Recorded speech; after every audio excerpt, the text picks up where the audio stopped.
Bismillahirrahmanirrahim. Assalamualaikum warahmatullahi wabarakatuh. Perkenalkan, nama saya Andulfa Febrianti dengan NIM 70200119009. Di video ini saya akan membahas materi tentang struktur sel. Sel adalah unit fungsi terkecil dari organisme. Semua sel memiliki 3 kesamaan. Tidak peduli apa jenis sel mereka, semua sel memiliki membran sel, memisahkan dalam sel dari lingkungannya. Sitoplasma yang merupakan cairan seperti jeli dan DNA yang merupakan materi sel genetik.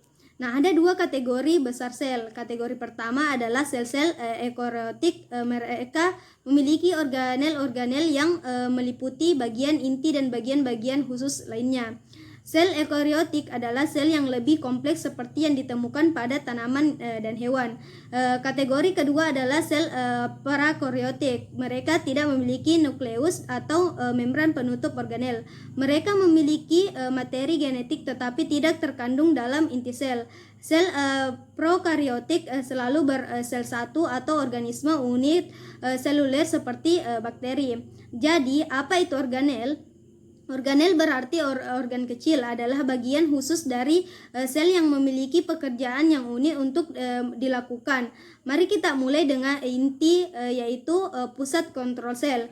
Inti atau nukleus mengandung DNA dan genetik. DNA memerintahkan kegiatan yang dilakukan sel. Dan bagaimana hal itu dilakukannya?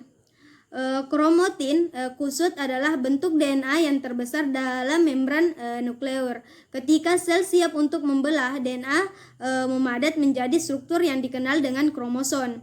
Inti yang mengandung sebuah molekulus yang merupakan struktur di mana ribosom dibuat. Setelah ribosom meninggalkan inti, mereka akan memiliki tugas penting, mensintesis atau membuat protein.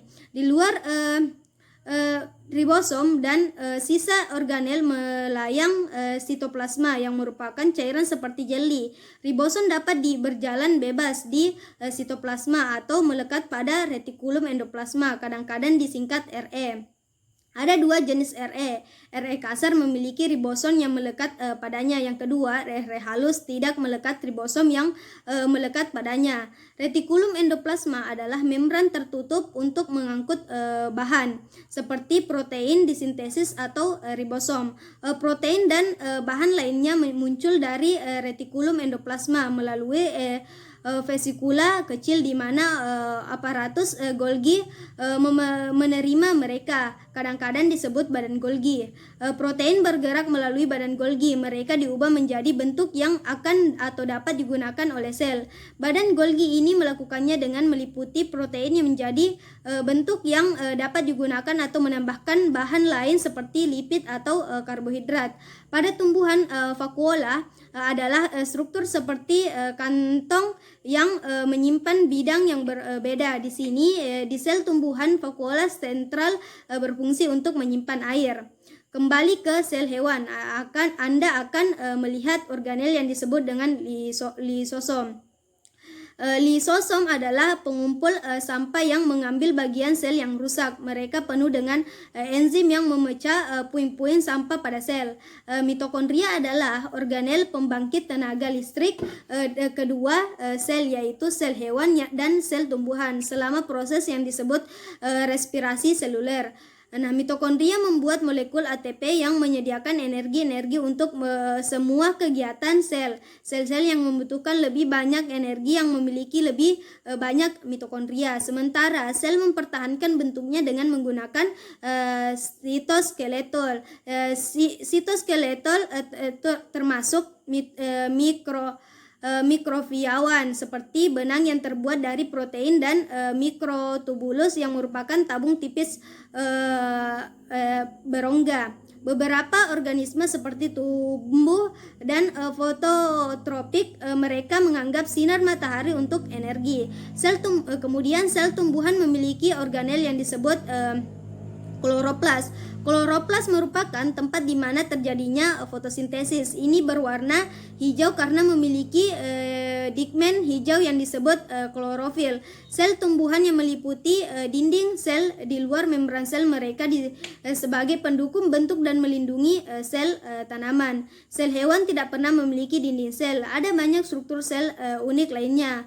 yang hanya beberapa sel dimiliki. Di antaranya yang pertama pada sel hewan, saluran pernapasan dilapisi dengan sel yang memiliki silia. Terdapat rambut mikroskopis yang dapat bergerak seperti gelombang.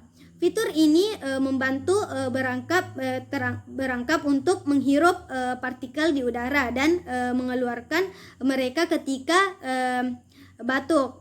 Kemudian yang kedua, fitur lain yang unik di beberapa sel adalah pada sel flagela. Beberapa bakteri memiliki flagela.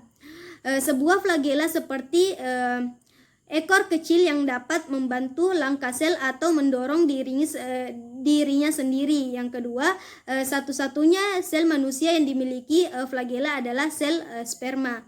Itu saja yang bisa saya sampaikan. Lebih dan kurangnya mohon dimaafkan. Assalamualaikum warahmatullahi wabarakatuh.